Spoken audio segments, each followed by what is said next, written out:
Welcome to Learn to Read and Trade in the Market. And Happy New Year to all. Today's lesson number 5, Confluence, by your host Panagiotis Diamantopoulos, or Takis for short.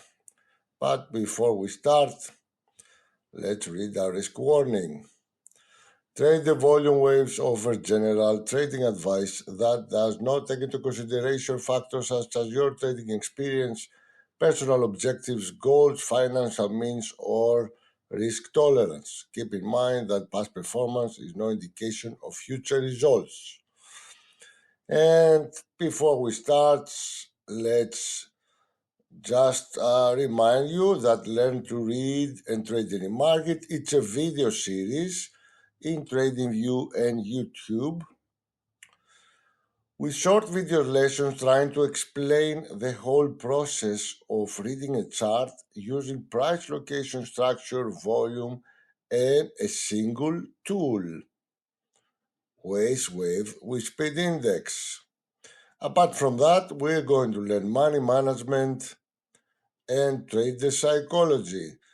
So we have already completed 4 lessons. Now we're going to lesson number 5. So what's the target of this video series? Is to help retail traders to answer the following questions.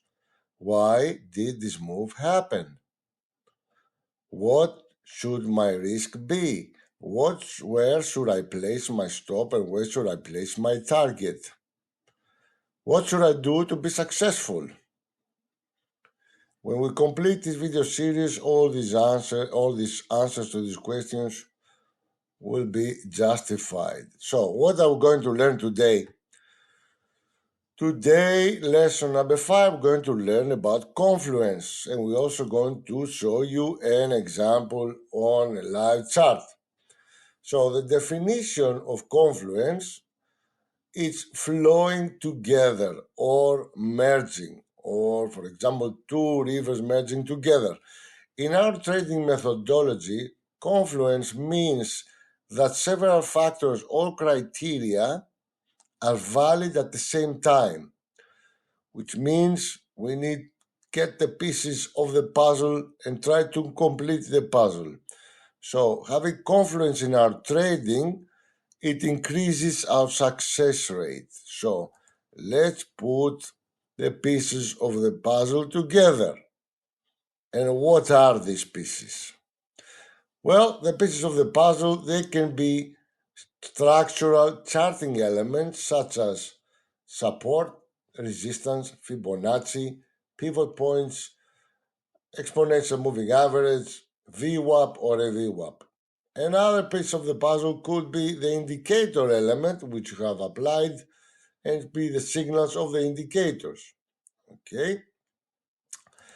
So, you have been trained to enter when price is on support, or when price is on resistance, or at the Fibonacci level, or at pivot points, or at EMA, or when you get a signal from your indicator.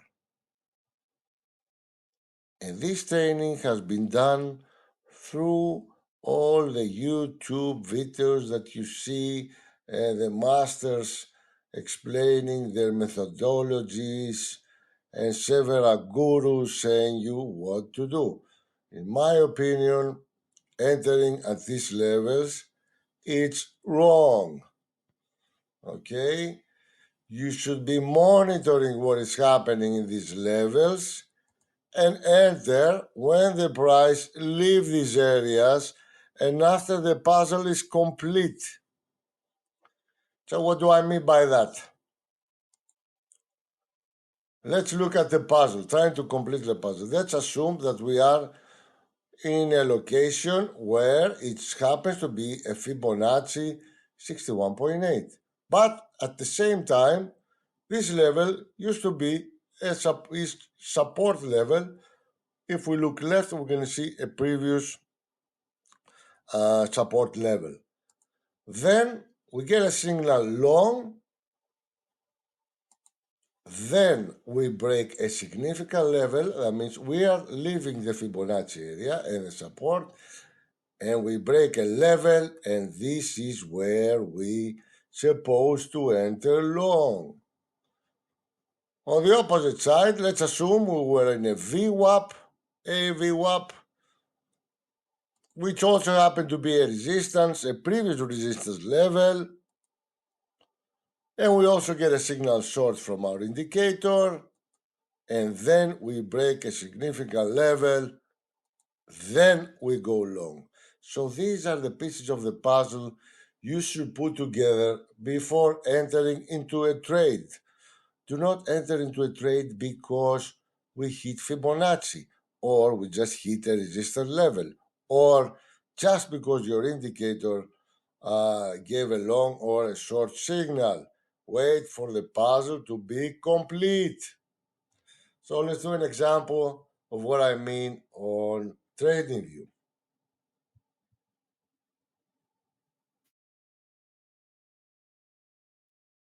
There we go. We're looking at this chart. This is Australian dollar, Canadian dollar. It's a 4-hour chart, and the indicators that you see here, each waist wave with speed index and the volume waves. So, and you also see the signals that the indicator produces, the longs and the shorts. The longs the blue, the shorts the red.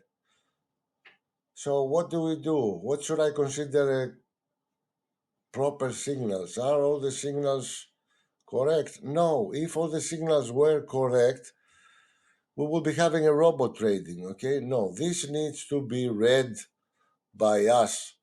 And let's start reading and try to identify if this signal here is proper to take it. And let's see the levels that we're talking about. Let's put the pieces of the puzzle together. So I will try to see if this level before the signal is some kind of structural significant level. So first thing I will draw Fibonacci. So it looks to me that if I draw Fibonacci, okay, from here to the high, okay, as you can see, this is a Fibonacci 61.8. Then what else is it? It's also a resistance level coming, sorry, a support level coming from the left. So this is also a support level.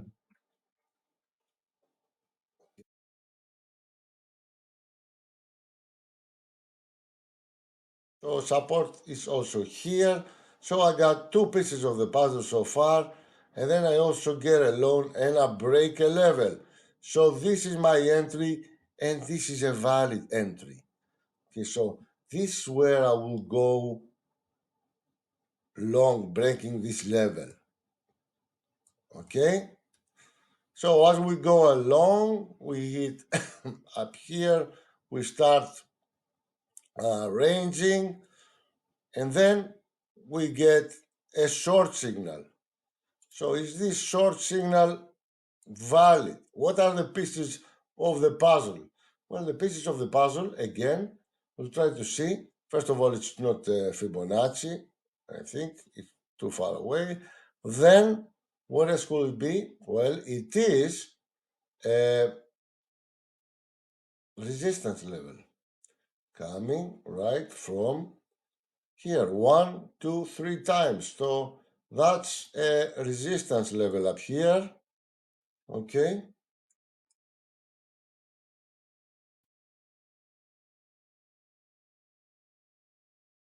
All right.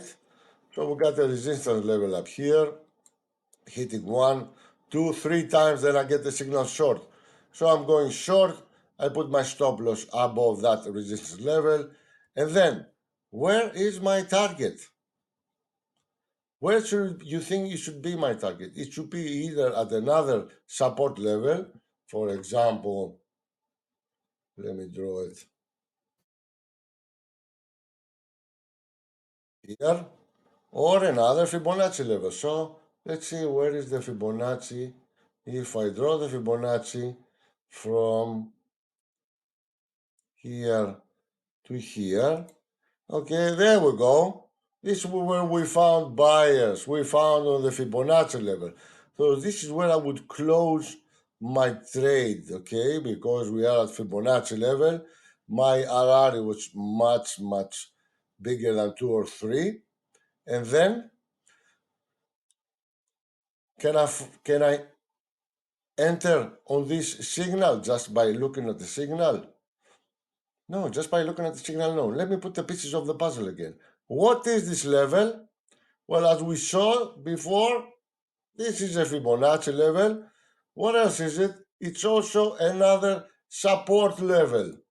Okay, so this is another support level.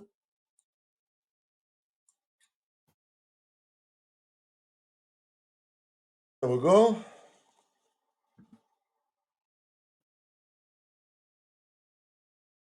And here, support level, this one.